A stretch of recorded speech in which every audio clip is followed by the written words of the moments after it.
শিক্ষার্থীদের জ্ঞান অবশ্যই অর্জন হয়, কারণ শিক্ষার্থীরা বাংলাদেশের একটি অন্যতম ভাবমূর্তি দল বিএনপি সম্পর্কে, বাংলাদেশ ন্যাশনালিস্ট পার্টি সম্পর্কে তারা ভালো মতো ধারণা পাবে। এবং এখান থেকে তো আমাদের মেজর জেনারেল শহীদ জিয়াউর রহমান উনি প্রথম গণভোট বাস্তবায়ন করেছেন এবং তারা গণভোট সম্পর্কে ধারণা পাবে, যেটা হচ্ছে আমাদের বর্তমান খুব তুঙ্গে আছে গণভোট বিষয়টি। আমাদের যে ইতিহাস, আমরা এতদিন বিকৃত ফ্যাসিস্ট হাসিনার যে বিকৃত ইতিহাস সম্পর্কে জেনেছি, আমাদের মূল ইতিহাস, আমাদের যে দেশনায়ক তারেক জিয়া প্লাস ওনার যে বাবা শহীদ জিয়াউর রহমান, উনি আমাদের যে ইতিহাস, মূল ইতিহাস যে চাপা পড়ে গিয়েছেন, এই ইতিহাস আমরা আবার পুনরুদ্ধারে এইরকম প্রোগ্রাম, এরকম কুইজ আয়োজন করতেছি।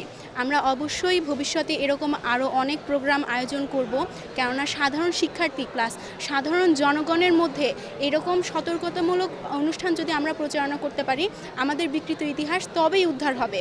বাস্তবমুখী যে শিক্ষাটা, এটা আমরা নিশ্চিত করব, এটা আমরা আমাদের জাতীয়তাবাদী দলের মাধ্যমে নিশ্চিত করব। এবং জ্ঞানার্জন আমাদের সবার আগে, দেশ, শিক্ষা, এগুলোর প্রতি আমরা সবচেয়ে বেশি মূল্যায়ন করব এবং ভবিষ্যতে এগুলোর মাধ্যমে অবশ্যই আরও ভালো কিছু হবে, আরও অনেক ভালো প্রচারণা হবে। আমাদের ছাত্র দলের সাংগঠনিক অভিভাবক জনাব ভারপ্রাপ্ত চেয়ারম্যান মহোদয় জনাব তারেক রহমান সাহেব আমাদেরকে নির্দেশনা দিয়েছেন বাংলাদেশ জাতীয়তাবাদী ছাত্রদলকে সুষ্ঠু ধারা রাজনীতি করতে এবং শিক্ষার্থী বান্ধব রাজনীতি করতে।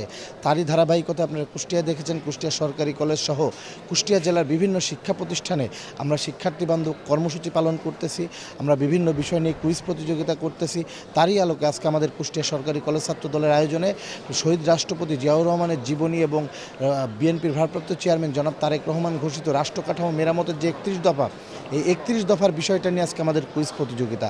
আমাদের এই প্রোগ্রামের মূল থিম যে আমরা এই রাষ্ট্র কাঠামো মেরামতের যে 31 দফাতে সাধারণ ছাত্র সমাজ এবং সাধারণ মানুষের ভেতরে ছড়িয়ে দিব। এই 31 দফায় আপনারা জানেন যে উল্লেখিত আছে যে শিক্ষা কমিশন গঠনের বিষয়ে।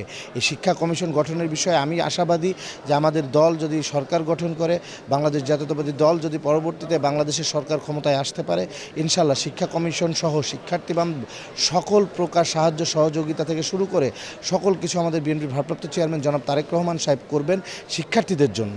5ই আগস্টের পর থেকে আমরা কিন্তু কোনো ক্যাম্পাসে আমরা অস্থিরতা হোক এ ধরনের কোনো ইস্যু আমরা সাপোর্ট করিনি।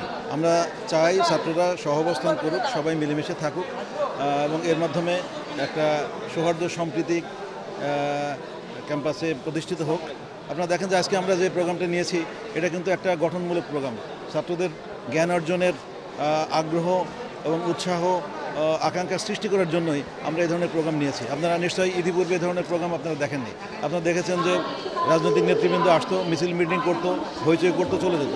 আপনারা দেখেন আজকে আমরা একটা কর্মশালা এবং কুইজের আয়োজন করেছি। আমরা আশা করি এর মাধ্যমে ছাত্রছাত্রীদের জ্ঞান অর্জনের প্রতি, লেখাপড়ার প্রতি আরও আকর্ষণ সৃষ্টি হবে, তারা আরও উৎসাহ উদ্দীপনা পাবে এবং এর মাধ্যমে ক্যাম্পাসে একটা সৌহার্দ্য এবং সম্প্রীতির পরিবেশ সৃষ্টি হবে ইনশাআল্লাহ।